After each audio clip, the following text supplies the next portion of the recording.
A lot of my paintings, you can perceive danger or something unsettling in it, or you can perceive fun too. That weird tension that, is this fun or is this dangerous? I'm not quite sure.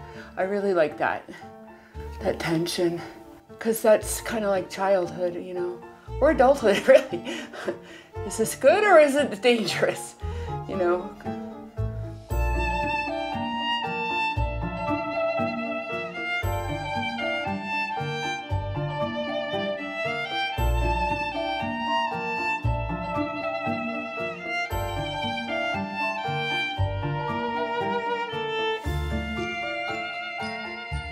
I started doing a series on family snapshots. So one is this boy and his grandma. I just like the energy between them and how she looks a little bit annoyed and he's put on a little bit of a smile. And then I got fascinated with painting animals that no longer exist. And these are old, you know, marine dinosaurs. And I thought, well, that's fun, put it all together. See where it goes. I think I'm gonna try something completely different with that sky. It just evolves as I paint. I don't have a preconception, really. I just have to let it evolve, and then it's more interesting to me. And then the stripes take it out of being a landscape. It becomes something else, you know, more like a dreamscape. It's kind of like Grandma has taken her grandson on an outing, kind of like Mary Poppins. Yeah, I like her a lot. She looks so crabby, but in a good way. Okay, I think I'm gonna go.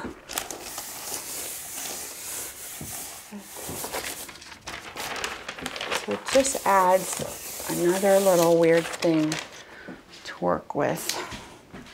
Seems like things are flying through the air, kind of, which is sort of cool.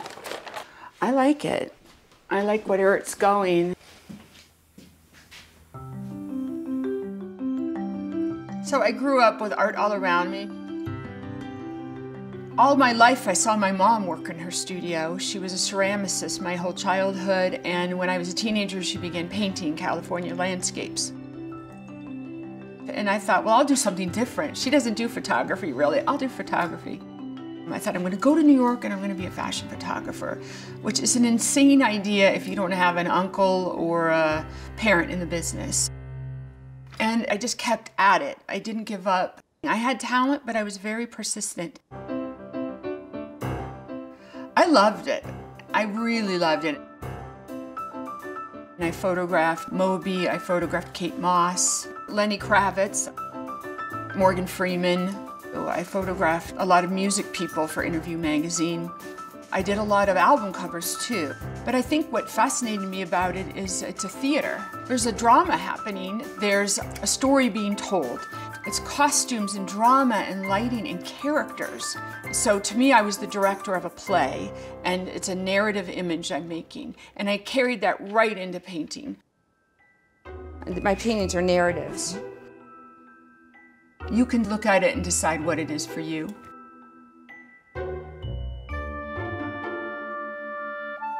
It features women or girls or children, and there's always animals involved. And they're interacting with the people, they're protecting the people.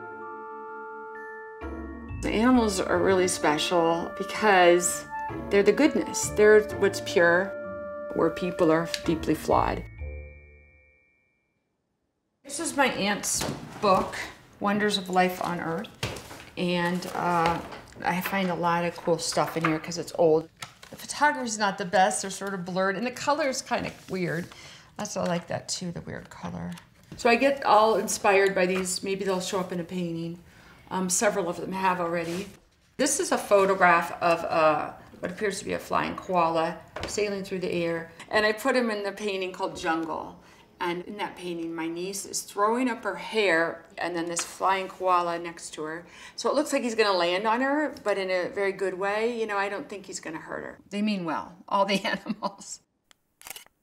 There's something about the family snapshot that really freezes time and tells a story of relationships that we'll never know.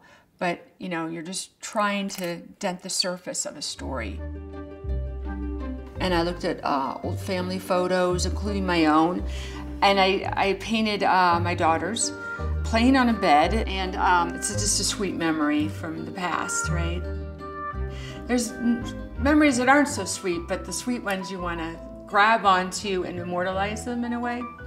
Then I was looking at all my mother's photo albums. This one is Easter Sunday, and my brother is in a burgundy blazer. He's about 6 and I'm about 4, and we're in front of a red and white car. Well, it's just, the colors are perfect. The diagonal of the car, I mean, my mother's an artist, right? And she composed it perfectly.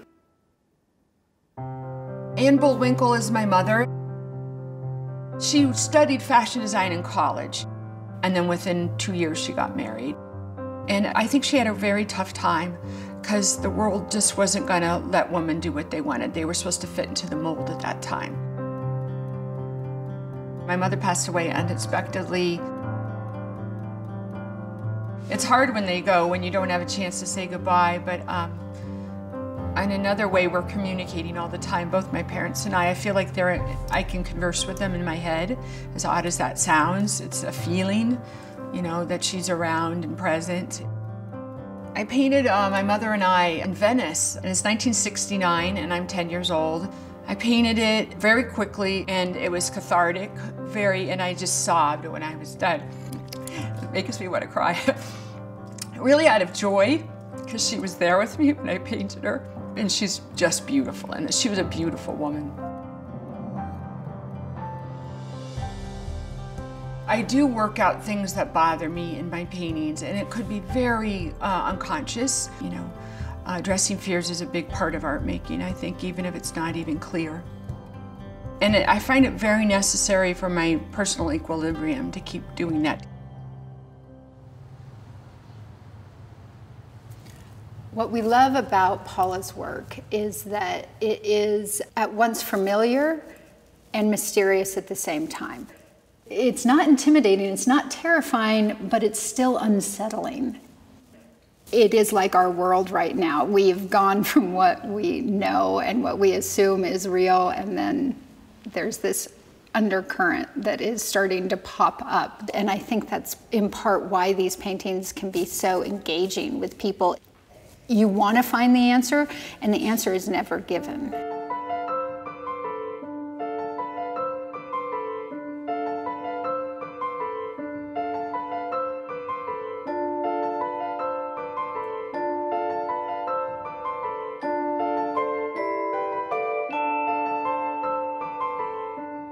I took this with my phone of my in-laws, Greta and Danny, and yeah, I thought that needs to be a painting. It's very rare you get a photograph of people at ease in their home. And I don't do a lot of older people, I just kind of started doing it. He has his walker here, which I think is an interesting thing. And then as you know, I'm getting older, I'm like, well, what does getting older look like? So I think that's partially why I'm interested in this too. You know, whoever I paint, especially if it's a person, human, it's always me anyway. You know, they're all self-portraits, really. Yeah, but they've got these nice, sweet smiles, like they're about to fall asleep and have a really nice dream. I don't know if there will be any, like, you know, surreal elements coming in. There could, very easily. Yeah, it's pretty ready to get some color.